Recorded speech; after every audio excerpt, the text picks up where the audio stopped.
There we go. So moving on to the next group, we got Jimmy and Jason back. Yeah. How you doing, Jason? I'm good. I'm back. So this panel is about anti-war, and Yes. we were supposed to have Eric join us again, but Eric got tied up with something.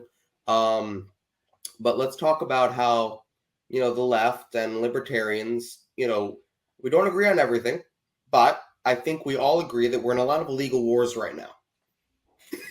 Illegal wars. Illegal, definitely. We are in an awful lot of illegal wars.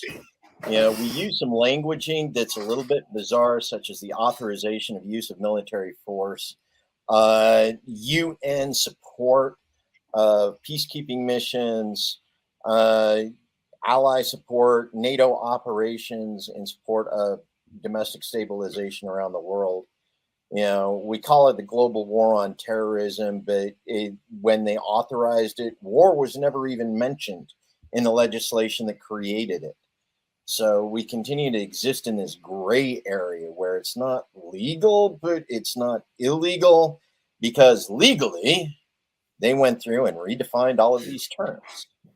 What we're looking at is unconstitutional wars, because there was a very specific way in which the Constitution outlined the way wars could happen. And we've been bypassing that ever since World War II. So how do we, as the left, and you as not necessarily Libertarian Party, because you mentioned you're taking a leave from the Libertarian Party, but as someone who is libertarian-minded and the left, work together to combat these unconstitutional wars? What can we do? Jason, let's start with you. Well, I think one of the first things that we can do is continue to expose that the reason that we are embroiled in a essentially global military hegemony situation is that our politicians are bought off by the military industrial complex. It's cliche to say it now, but Eisenhower's warning was prescient as he was leaving office in 1959, and he warned us about the influence of the military industrial complex. But it's true.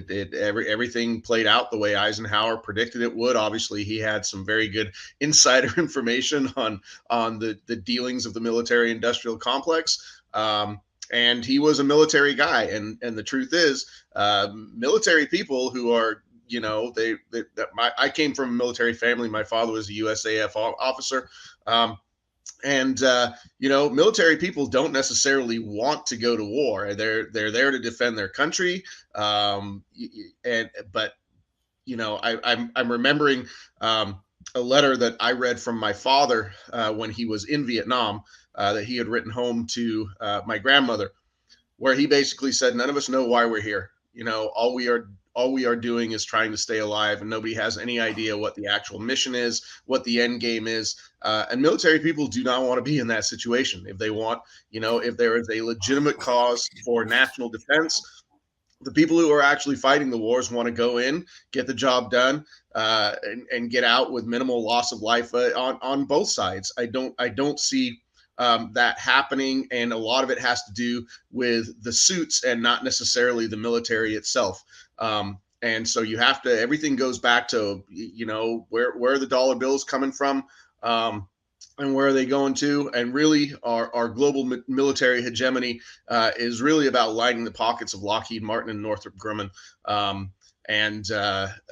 think that we have to expose that at every opportunity. One of the reasons I ran for Congress is running against a guy who was fourth-ranking Democrat in the Armed Services Committee, and takes massive amounts of money from Raytheon and Honeywell and as I said, Northrop Grumman, and here in Washington, where Boeing is our largest employer. That's really what it comes down to. It comes down to a fleecing of the American public, and using classic tactics of othering other people around the world, and making them out to be our enemy when they're not. So, we just got to keep talking about it like that. Okay, and then I'm going to go to Jimmy, and then I have a question I want to ask to the group. What was the question again? The Sorry. question is, how do libertarians and the left work together to combat all these unconstitutional wars? What can we do? Is there anything we can do? I hate to be the doom and gloom of the group, but I think the system is too corrupt and too big to even try. I mean, we can all sit here and say, keep planting seeds in people's heads, and eventually things are, going to get big enough to change things. But I've been saying this for 15 years, and I'm, starting to lose hope after 15 years, and I thought I waited long enough. So I don't know. I feel like this is just what we're going to do, like for a long time, I thought, oh, it's just going to be against, poor people or people of color. But now we've got like white on white crime and wars now. So it's like elevated even more. It's just everybody is up for grabs now. So it's hard to fight that. Okay. So the question I'm going to ask, the next question is, let's say, Joe, you ran for Congress. Jason, you ran for Congress, right? So obviously, Jason, you ran as a Democrat, and Joe, you ran as a Libertarian. But, Yes. a lot of people say that bipartisanship is bad.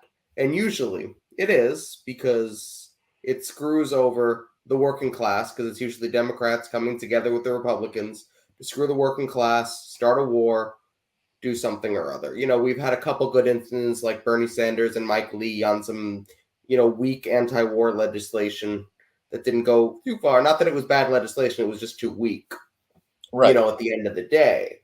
But, do you think, and, Jim, you can answer this too, that it is a bad idea to work with the other side, as the other side is a figure of speech on issues where we agree, such as anti-war, both in Congress, among activists in general? Or do you think we need to be completely partisan?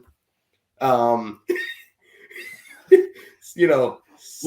stand where we are. And I'm going to start again, this time with Joe. It is absolutely essential that we come together as with the pro-peace and anti-war organizations.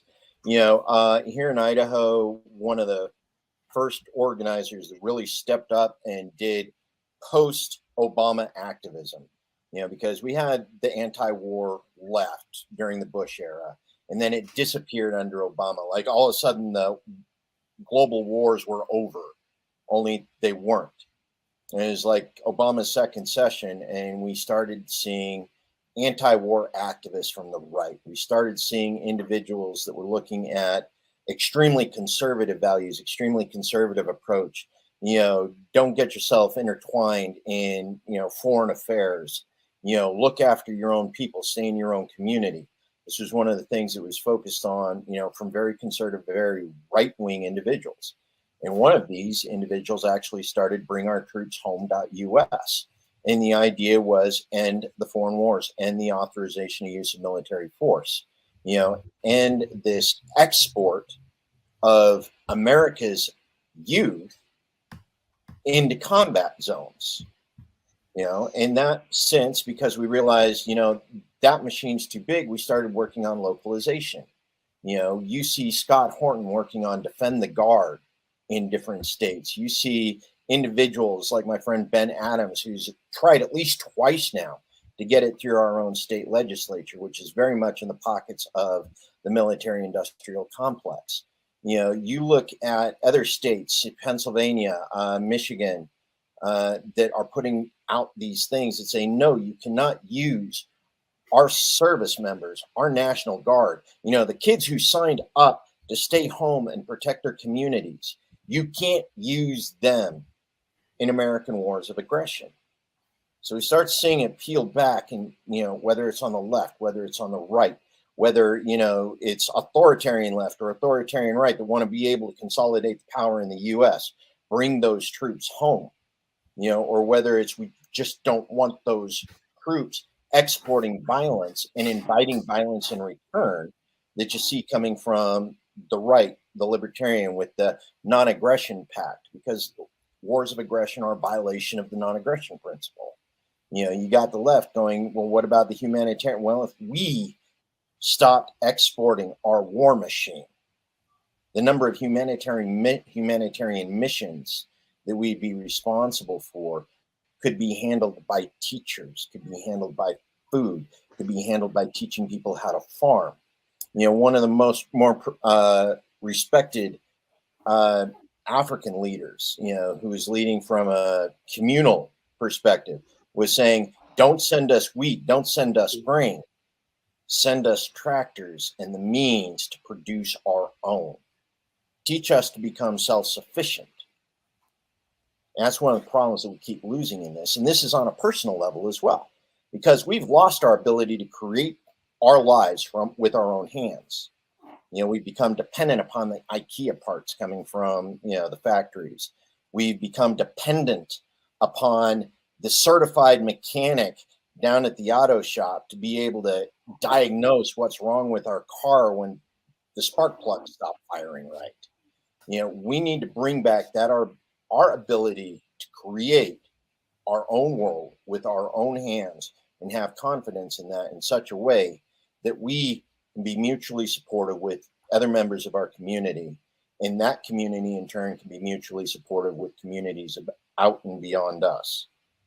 And that's why it's extremely important for us to start talking, developing these ways where we can cooperate and collaborate, regardless of what other principles we believe in. Okay, so it seems like you're talking about, yes, we should work together, and you're talking about bringing back the Peace Corps or something like that. Oh, yeah. And now John H. wants to hear Jimmy, so Jimmy, go. Okay, so when I agree with sorry, my cats are all over the place. I agree with what Joe has to say. I think that when it comes to even the most extreme cases of people and their ideology and what they believe in, I truly honestly think that the only way that we're ever going to come together on stuff is to be able to at least talk to some of them, try to talk them out of some of their extremist thinkings. I think that, somebody has to be able to do that. And so, if they don't, to me, if nobody talks to them, then they're always going to stay inside of this bubble where they think the same thing forever. And to me, that's even like a more liberal form of segregation and apartheid in my head. So it feels like, you're punishing these extremists for thinking this way and separating yourself from them instead of, trying to have a conversation and maybe learn about, how they're feeling and what they've experienced and try to get them to heal in a way. So that's what I feel. Okay. Jason.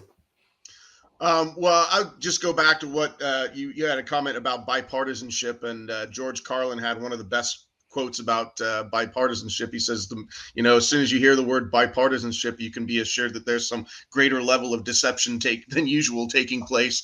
But I mean, when it comes to anti-war issues, I somewhat agree with what Jimmy said, is that we're not going to get past this while we have a corporate-owned Congress. And I'm reading the chat here as it's going by, and Sean, I think it's Sean, who was saying, really the root of this is this extreme capitalism where corporations are looking for any avenue to increase their market share, and they don't give a shit. Am I allowed to say that at this point? They don't give a shit whether people are dying across the world. They don't care whether Americans are dying. All they want to do is pad their bank accounts. And they have a leg up from Congress in doing that, and it's both parties. You'll notice that there were only 2 dissenting votes on this omnibus bill. And by the way, let's talk about omnibus bills for a second. The fact that omnibus bills even exist is a failure of all of these government departments to get their own budgeting in order. And the easiest way for people to get nefarious things through, and it's corporate based, is to slap it into a 2,000-page bill that nobody's going to read. Or is it 4,000? It was 2,000 a couple of years ago. It might have been around 4,000 this year. Nobody's going to read them. So they can filter all of this funding for whatever their pet military projects are into this omnibus bill. And because it's tied in with so many other things, even people who are ostensibly anti-war, and I would take somebody like Cori Bush, for instance, she voted for the bill. The only dissenting vote was AOC and Rashida Tlaib, who disappointingly didn't vote no. She just voted present. So you have both parties who are unwilling to challenge the system. And so, it really is incumbent on people outside of the two-party system. When I consider myself outside, I ran as a Democrat, but, my history is more with the anti-war left and the Green Party. I ran as a Democrat purely because Bernie had, I was part of the Bernie Sanders movement, and a lot of leftists had sort of said, let's make a run at seeing if we can change the face of the Democratic Party. Having been through 2 congressional cycles now, I don't think it is possible. And so it is incumbent on people outside of the two-party system to make sure that we, for lack of a better term, take our country back. I hate that word, but that phrase. But and as to working with people, I can work with a lot of people. There are a few people that I can't and won't work with. I mean, people who are outwardly fascist, I'm going to leave them to their own devices. I cannot engage with those people. I will leave that work to other people. Good luck. But you're not going to find me sitting at the table with, Proud Boys and whatnot. But anybody else, I can work with you.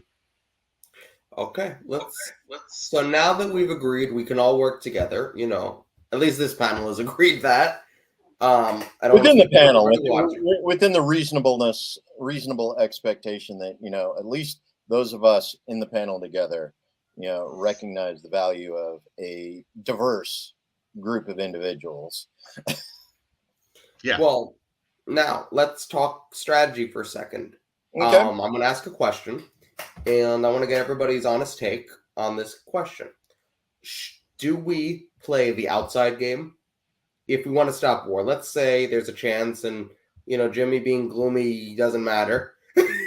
Even though we all know there really isn't much of a chance, do we play the outside game where it's purely activism and it's purely, the anti-war movements? Do we play the inside game where we rely on the Senate, the House, and some of our politicians? Or, I'm going to give you guys 4 choices. C, do we play the inside-outside game where we do anything and everything to end the wars and do with these? Or do we just hope that the wars end and do nothing? Jason, I'm going to start with you this time.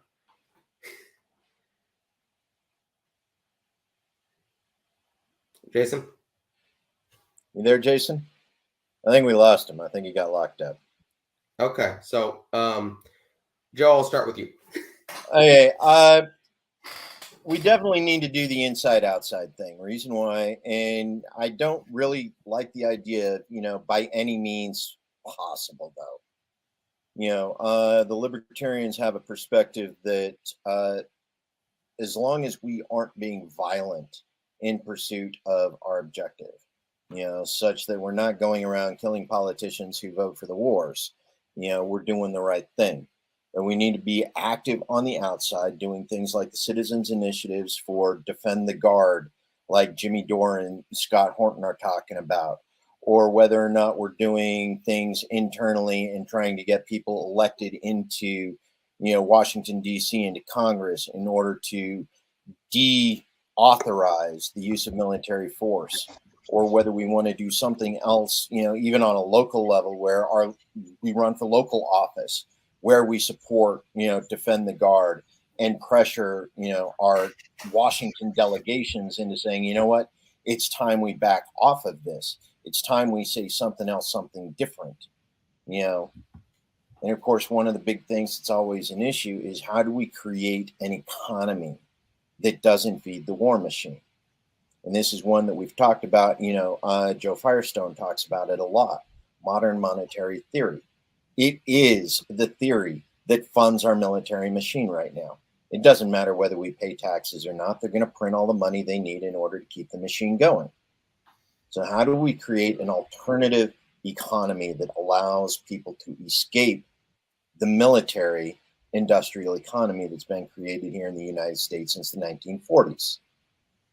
Yeah, and that's really the big outside. That's the outside game.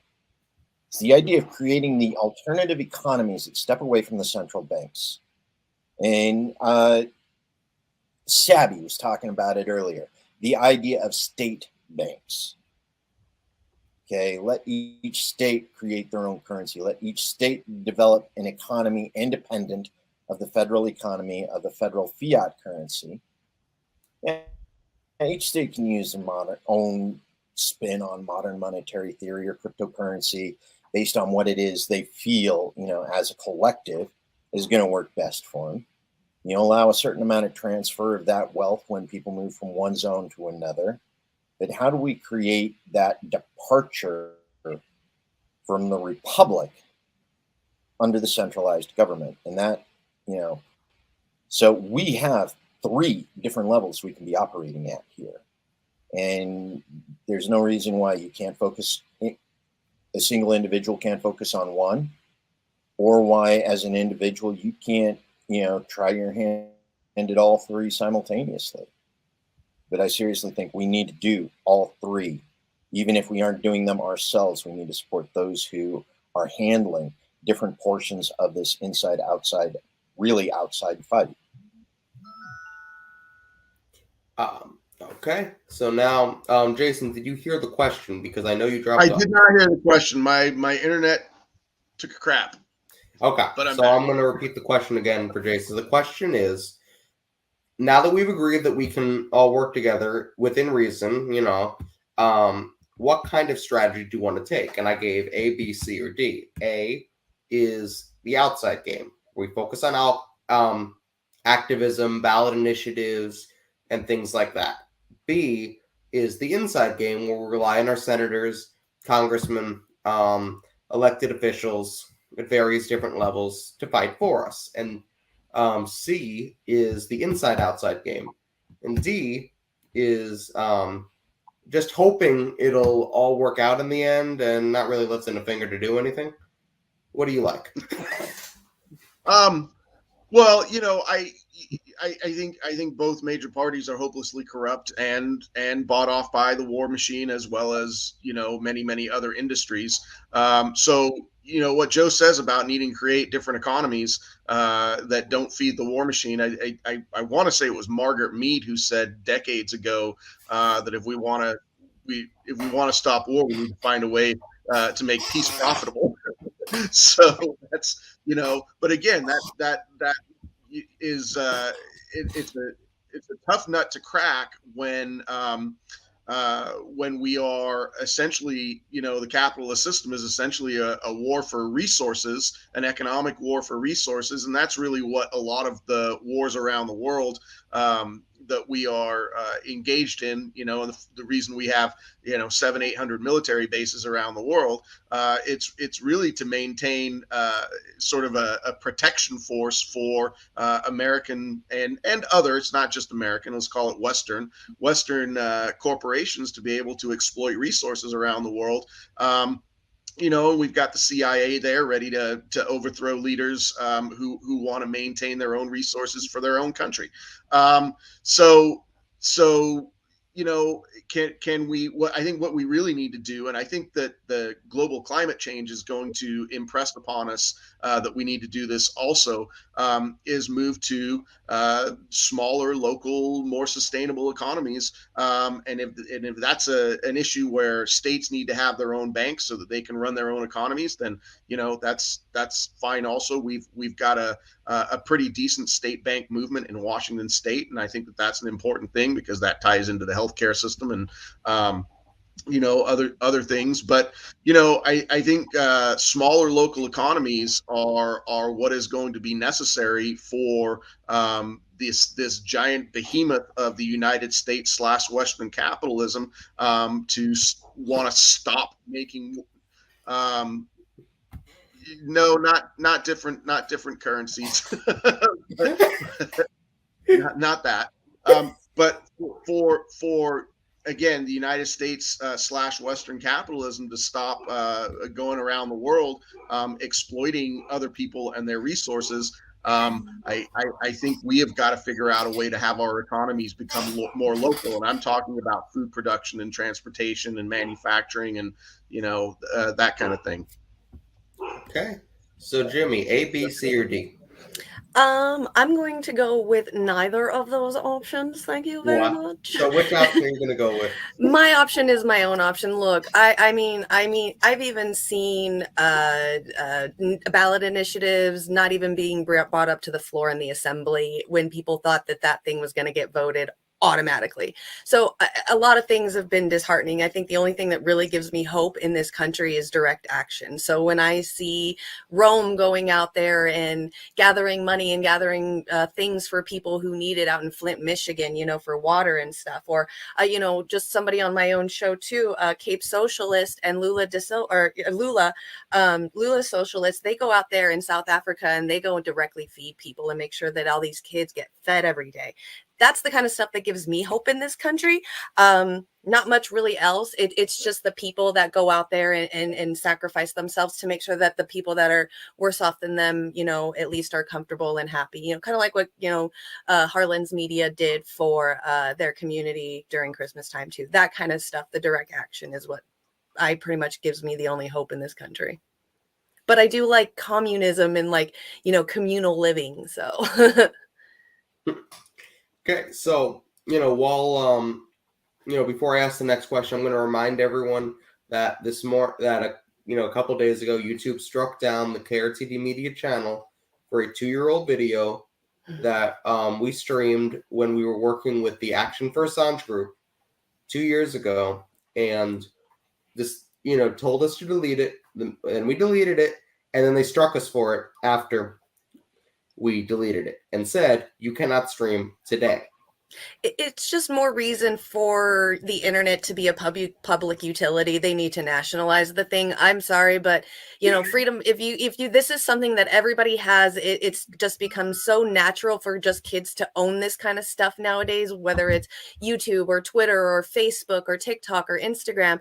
And I don't think that there should be some really rich private company with a bunch of people that are working underneath him telling us what we can and can't say, when literally it's in our Constitution of free speech. That's what I don't understand. So you'd make it at least a utility if we've got to pay for the damn thing, so that way we can talk. Absolutely. That's fine. So the thing I was going to say though is KRTD today is unable to stream, and we're unable to collect any kind of super chats, and we're being demonetized. So if anyone wants to help us out, our Patreon is at the bottom there, patreon.com/KRTD Media Group. Help us fight YouTube's algorithms and fight you guys YouTube. Everybody here is more than welcome to still go over to KRTD Media over on YouTube and give us a subscribe. You can still subscribe. We're only on strike for a week, so by next Thursday we'll have our shows up back and running.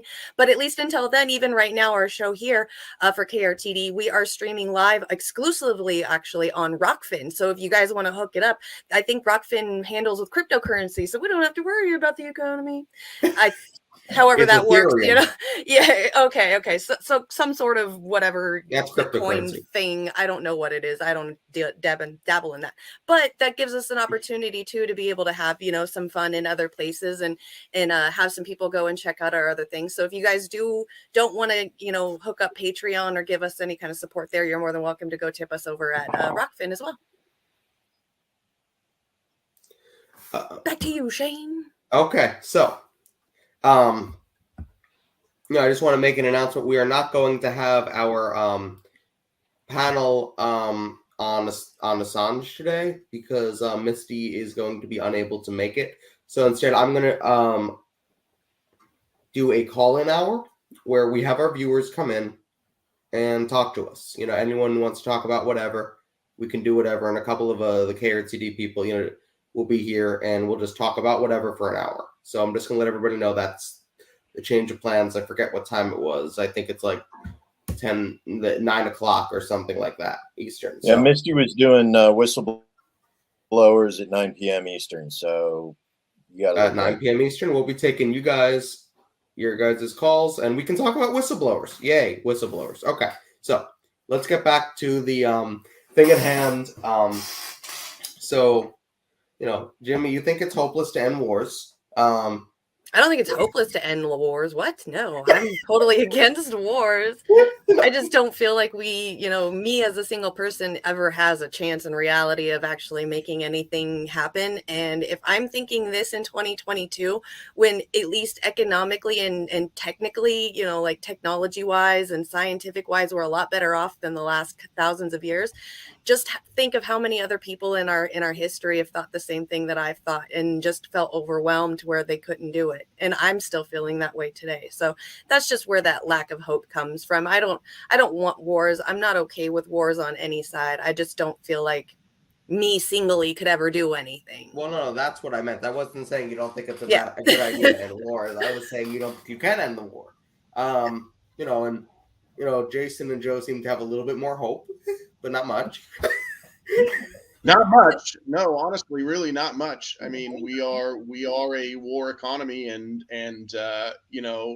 year after year after year, it is amazing to me, and also very telling that after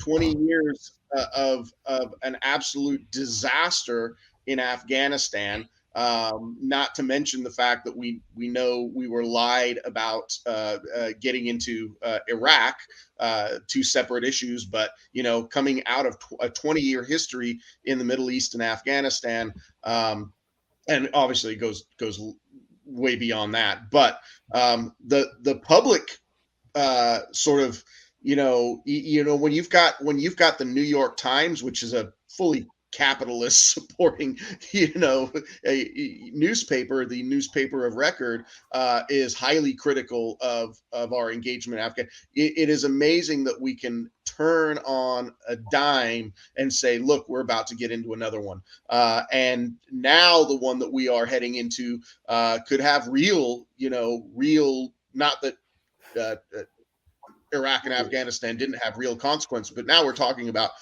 engagement with a nuclear power. It's absolute insanity. But we literally go from one war to the next without even a breath in between. And that is indicative of who controls our government, because none of our representatives are willing to speak out against it.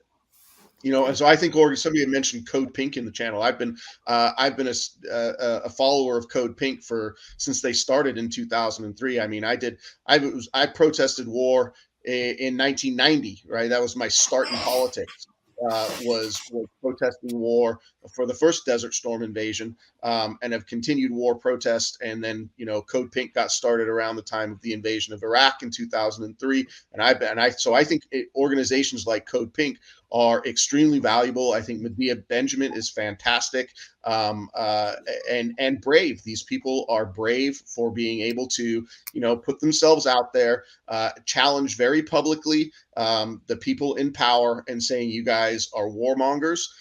You are taking money from the military-industrial complex, and we need to put a stop to this. They're gonna marginalize those voices, but I still think it is vital that there are organizations that are willing to stand up and do that. Okay. So we're going to get to my next question, but everybody definitely check that out. So my next question is, we're in 2022, we're in the 2000s decade, we've done the 90s, we've done the 2000s, but you go back to the 60s, right? You had all these really strong, really powerful anti-war movements, which were successful in some cases. Why is it that in the decade of the 60s, these anti-war movements were strong and they were able to play a part? I'm not going to say they actually ended the wars, but why were they able to play a part in ending these wars? And why today do we not have as strong of an anti-war movement? What has changed? Why did it work then? And why doesn't it work now? What do you guys think? I'm going to start with you, Joe. Okay, this one's an interesting situation because I've talked about this a time or two already. One of the things was in the 1970s, 1975, we were getting out of Vietnam. 1975 was being led by a Veterans for Peace movement, largely. You saw people coming back from the war, veterans, who were dealing with post-traumatic stress injuries at the time. You were seeing civilians here in the United States that were protesting the draft that didn't want to go over into the war. And then all of a sudden, there was this magical war on drugs that proceeded to disband all of these organizations that were fighting the status quo. You know, they went in, they destroyed the Black Panthers, they destroyed the Veterans for Peace movement. You know, the people who were leading the charge were having drugs planted on them to justify having them removed from the communities that were supporting the anti-war movement. Okay, this was the whole Nixon thing. This was, you know, Hoover, counter-intel pro. You know, the whole thing was going in systematically breaking down and disassembling. What? I was just going to say that they were what you think. John Ehrlichman, who was a high up in the Nixon administration, admitted all of this stuff. He literally said that we used drugs to shut down the racial justice movement and the anti-war movement. Those were the two specific targets of the war on drugs. There it is. Yeah. You know, the war on drugs was deliberately manufactured in order to break the peace movement. And here we are, you know, 50 years later, and one of the things that marijuana has been proven to do is reduce anxiety. Okay, we have a mainstream media that feeds us fear, feeds us anxiety every day of the year. And during the 1960s and the 1970s, during the heyday of the marijuana movement, the use of this illicit drug that reduced the anxiety, that created the immunity to the fear that the mainstream media was piping into everybody's living room by providing frontline footage of what the war would look like if we allowed it to come home. You know, and that's why we lack because our ability to step back and assess the situation, absent the fear, absent the anxiety, because one of those recreational drugs that helped relieve that, helped us as a community become less anxious about the world around us, has been made illegal.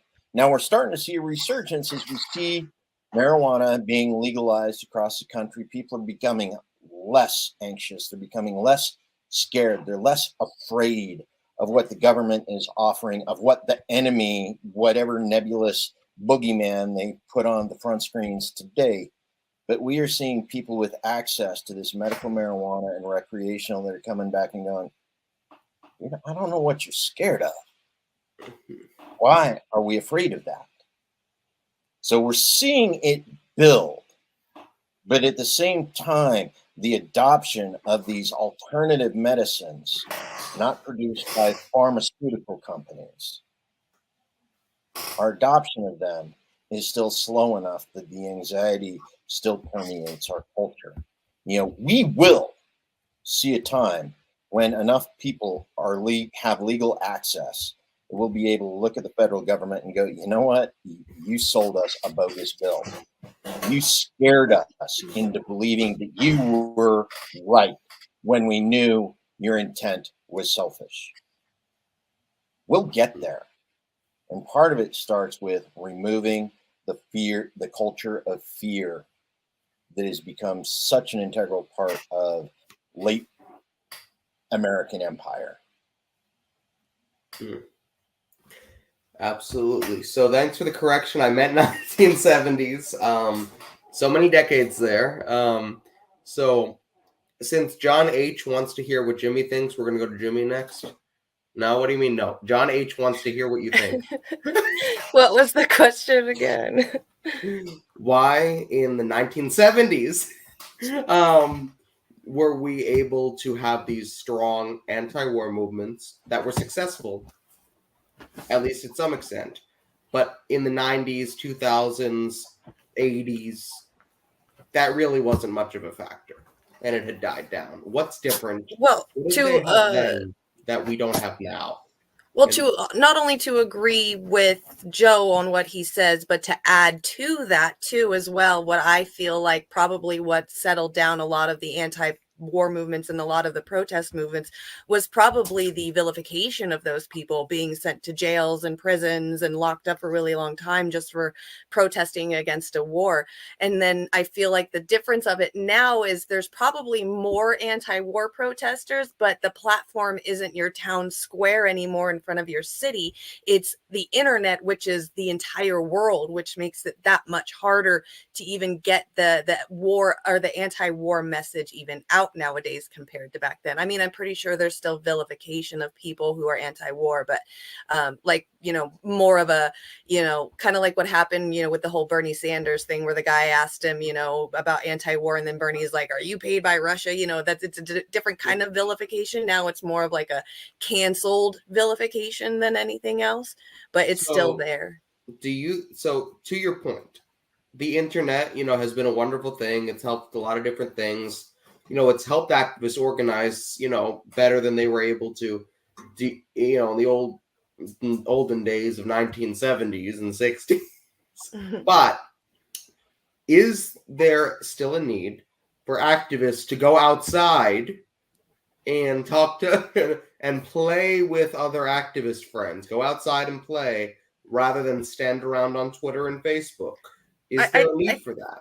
I think that there is a need for physically being with people and being able to grow your message. I just feel like there should be more legitimate, like maybe hopefully some form of like legislative action that follows this kind of stuff, because I've been a part of numerous protests, and even ones that we fought afterwards still didn't make it. Like I was talking earlier this morning on Jerry's panel about Nestle stealing water out here for so long and then selling it back to us with an expired license.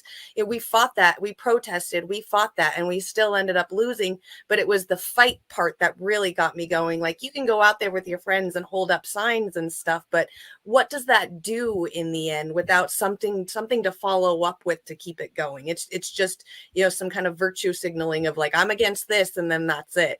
That's where I do see the importance of the quote unquote protests that are out there. So. Okay. Jason, should we go outside? Well, I actually, you know, I want to disagree that something quote unquote happened to the anti-war movement, because the anti-war movement, especially going into Iraq in 2003, was really, really strong. I actually got up to get this book, which is a memorial for what was called the day the world said no to war. When all around the world, in every major city, you had millions and millions of people literally begging the Bush administration not to do this. So many people just knew instinctively that this was going to be bad for everybody, that there was no good reason to be going into Iraq. Many of us felt that it was, you know, before the final decision that, oh, I guess there's no weapons of mass destruction. Many of us knew that that was going to be the case. I mean, I watched Colin Powell give his speech to the UN. I was a math teacher at the time. I was a high school math teacher for almost 20 years, and we didn't do class first period on that February in 2003 when Colin Powell spoke to the UN, because my kids were juniors and seniors, and I said, we need to watch this, because what happens in this particular presentation could affect your lives directly. Your country could be coming to you and saying, we want to put a gun in your hand and send you halfway across the world, you know, to kill Muslims for oil. And so I think the anti-war movement in 2003 was really strong. But what happened was, and we kept that up, we protested year after year after year until Obama got elected. And then everybody said, oh, look, we've got an anti-war president. And now I wasn't one of those. I protested all the way through Obama's presidency. We gathered in Westlake Park in Seattle on the anniversary. I think it was March 19th, year after year after year.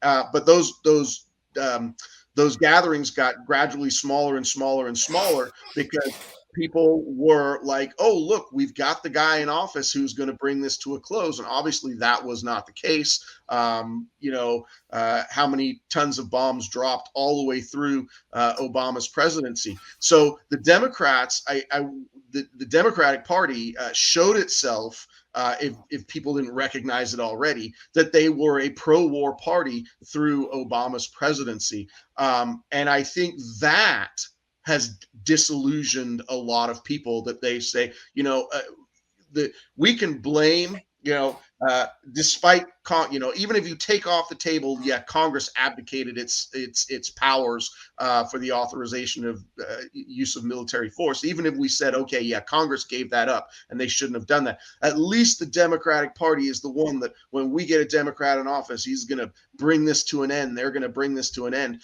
And that was obviously completely false hope. And I think it was the Obama presidency that killed the anti-war movement more than anything. And it highly disappointing, but the anti-war movement was strong in 2003, and disappointingly diminished because a Democrat got elected. And obviously, Democrats are pro-war. So I just want to address a couple. And we've seen that here with the Ukraine situation, that Democrats are pro-war. They're funded by the war machine and they want to go to war. So, to address three of your points. One, Obama took 2 wars, made them 7, increased the drones by, I think it was like 70% or 130% or something like that. And 3, in George Bush's defense, when they asked him about the Iraq war, and they said, did you consult your father? He assured us he consulted a higher father. No, in all serious, we all have to, give that, no. I'm sure a lot of people don't remember that, but when Obama was running, I was around your age, Shane, and it was my first time voting for president.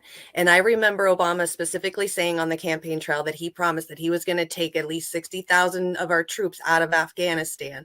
And I voted for him for that reason, that exact reason alone. And I remember within the first 30 to 60 days, one of the first things he did was send 40,000 troops to Afghanistan. So, he's been lying ever since day one. Well, he said that he's a moderate Republican, and we all know that. Right. That in the 1980s, he would have run as a Republican, he said. So it was the whole virtue signal, bring the first man of color into the presidency and all of that. So that, he gave us so much we all fell for it. He gave us so much pocket change. Don't worry. Right. Hope and pocket change. Yeah.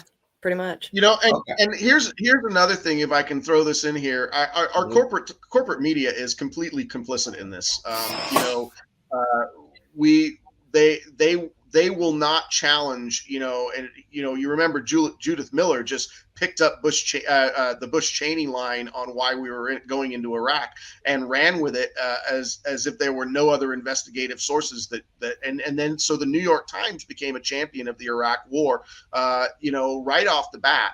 And we don't have, and they do, our corporate media does exactly the same thing. You can almost find no outlet in corporate media that is willing to challenge the war machine narrative. It's one of the reasons, independent media, whether it's left or right, independent media is important because, these corporate media companies, now that we're down to 5 or 6 people who own all of it, they're all tied into the same corporations who are profiting off of war.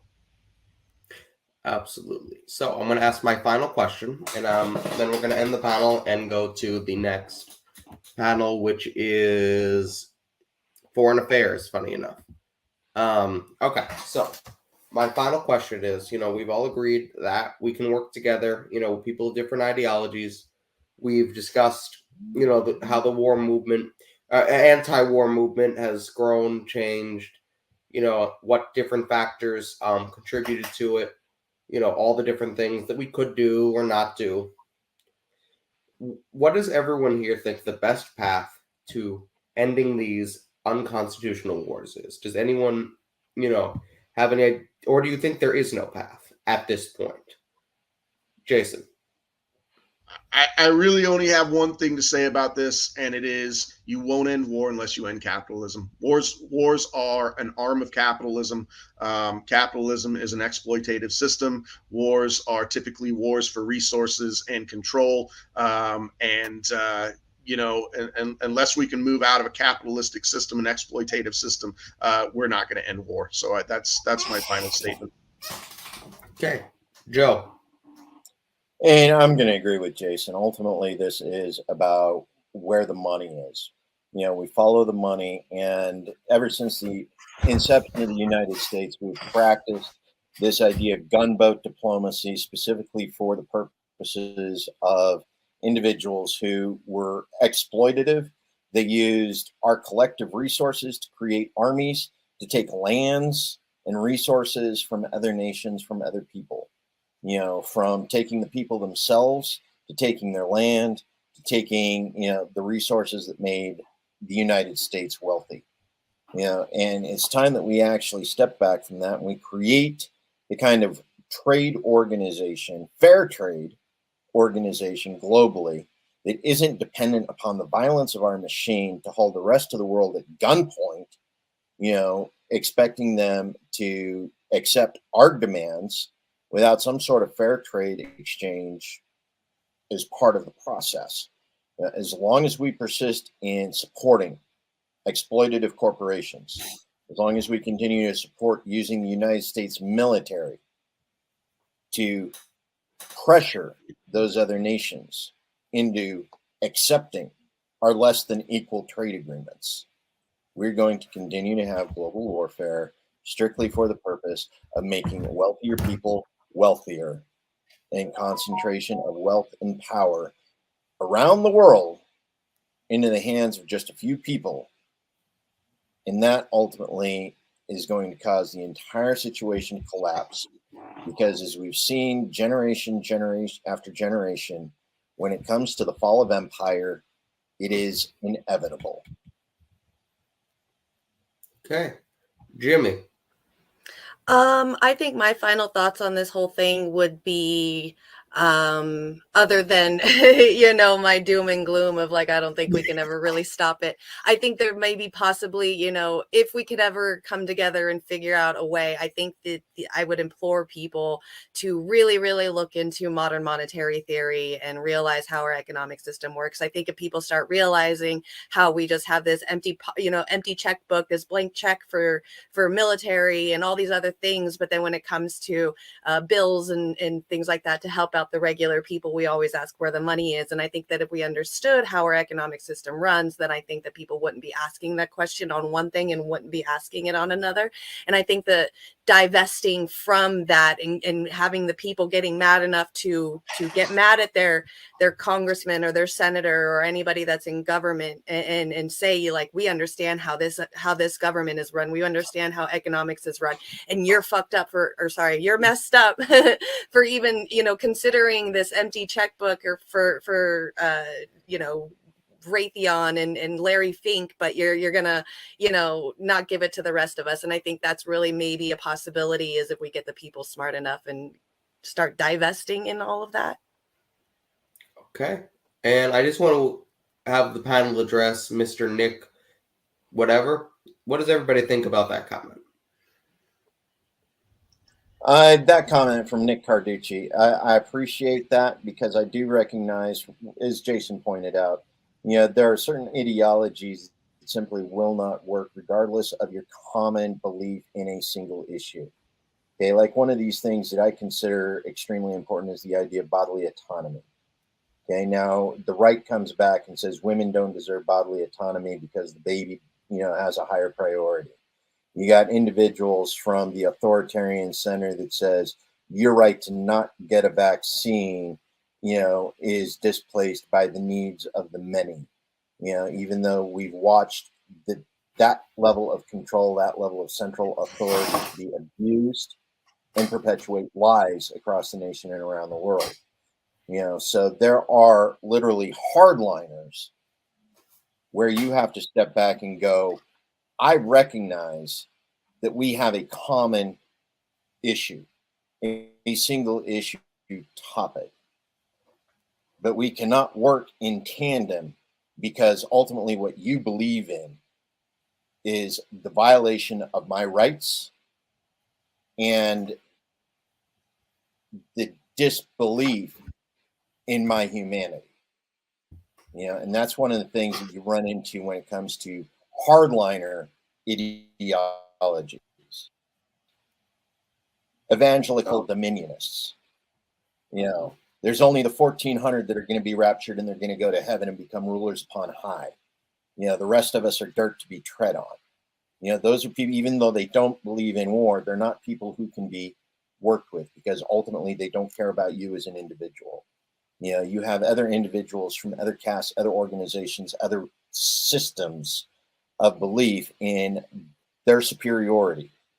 There are hardline ideologies that simply cannot work together or should be supported in any way through alliances or tandem agreements.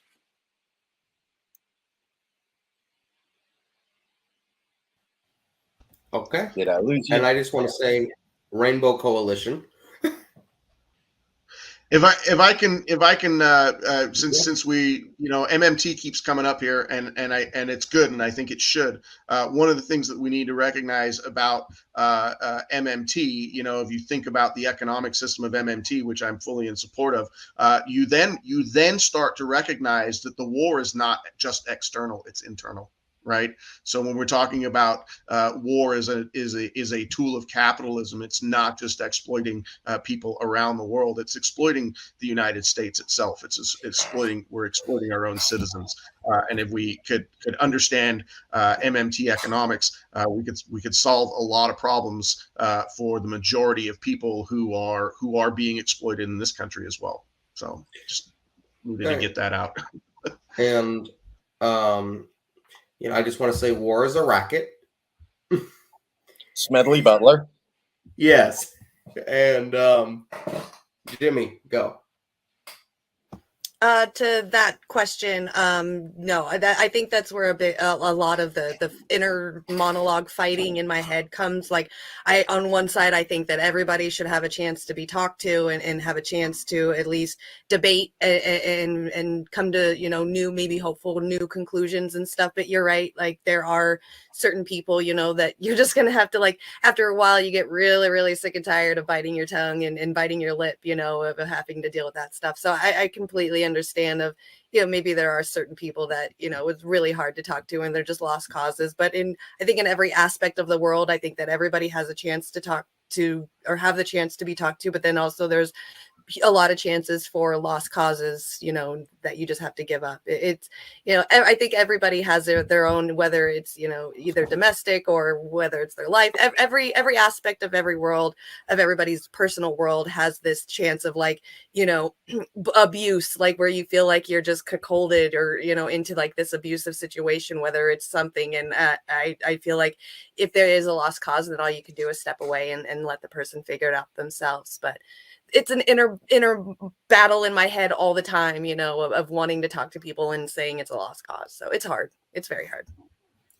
Okay. So, I think we got a lot out of this panel. Very good discussions. And John H. is, I guess your biggest fan, Jimmy? You're muted.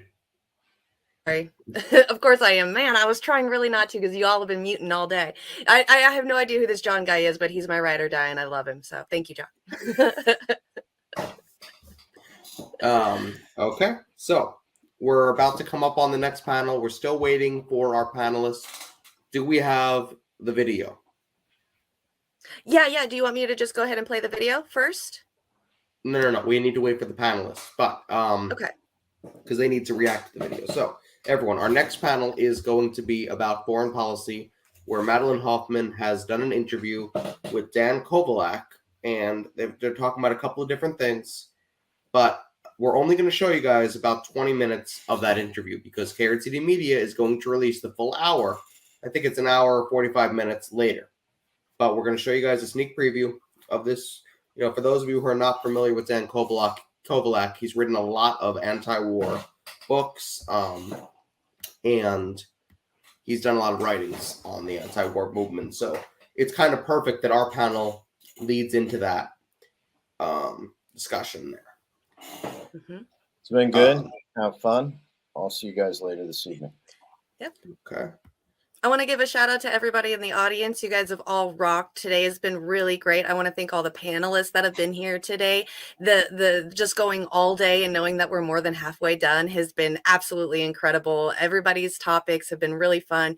You all in the chat have been keeping it all going, whether we've had to hop over to Heartlands Media or Chicago Corner or over to Savvy Sabs or over to Our Zone Rockfin.